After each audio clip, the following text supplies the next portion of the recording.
Hey guys, let's get more news about Lakers, but first, don't forget to subscribe and leave your like. Lakers fans need to trust Rob Pelinka's secret plan. On Monday on the Dan Le Batard show presented by DraftKings, David Sampson, host of Nothing Personal, called out LeBron James and the Los Angeles Lakers for cheating the system by the way they stayed under the first apron of the salary cap that was introduced this year with the new NBA collective bargaining agreement. The Los Angeles Lakers are so full of expletive, and LeBron is the key conductor of that, Sampson said. The Lakers, according to him, have a massive boulder of nepotism they have to carry with the signing of Bronny James. However, is GM Rob Pelinka playing chess while we play checkers as fans? No, it isn't the one you cook with. According to the Washington Post, simply put, the apron system has been put in place to shackle the fat wallet franchises. When you think of those kinds of franchises, you think of big cities, Los Angeles, New York, Boston, and Miami. Teams must spend 90% of the NBA cap, which sits at $140.6 million. When you hit certain aprons, very similar to just going over the luxury tax in the old system, there are severe penalties. LeBron James took $2.7 million under the max contract he could have gotten. That money is made up with Bronny James' guaranteed contract he just signed, which is very rare for any second-round pick. I believe David Sampson, who has been a general manager for the Miami Marlins in baseball, might have a point. I know what you are thinking. That stuff is way over my head. Rich Eisen on his show had Ice Kai's Mannix on to dumb it down for the casual fan.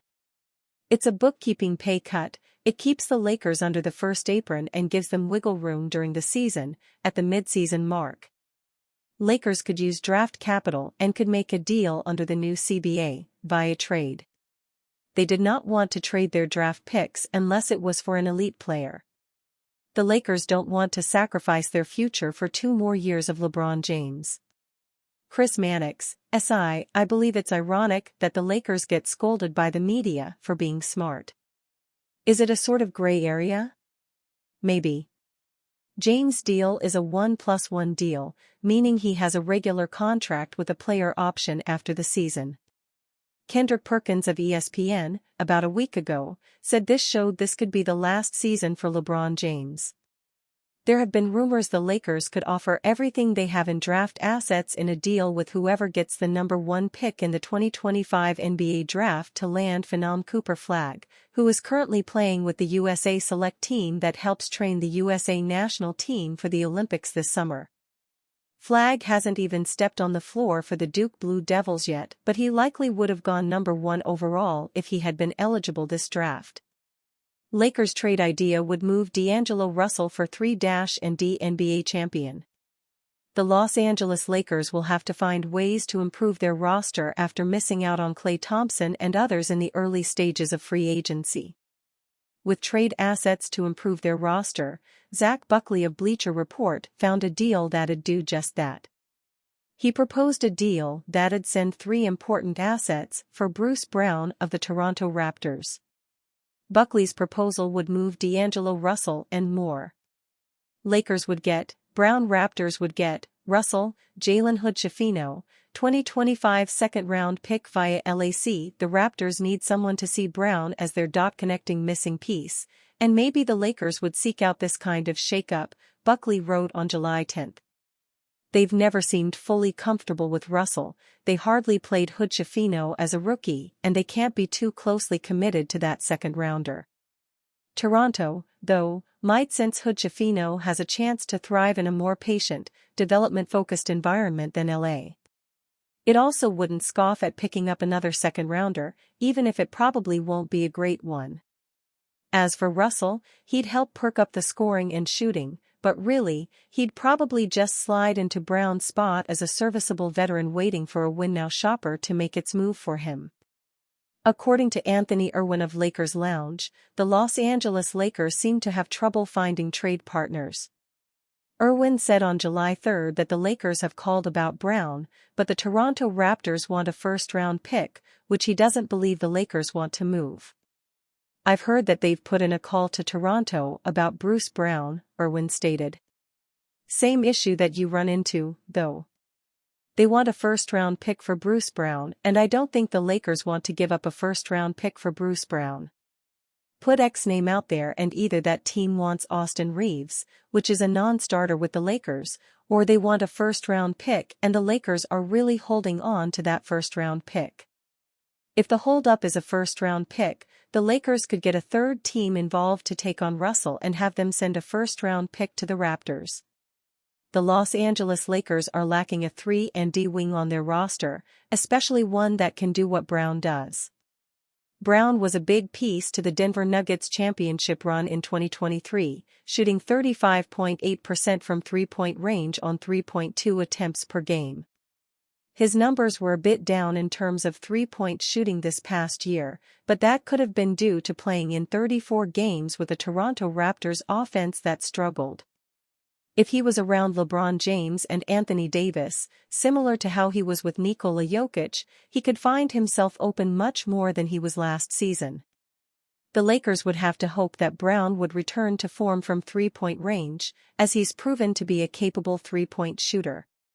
If he could, with his ability to be the primary defender on other teams' best players, the Lakers would have a 27-year-old wing that could do plenty for them.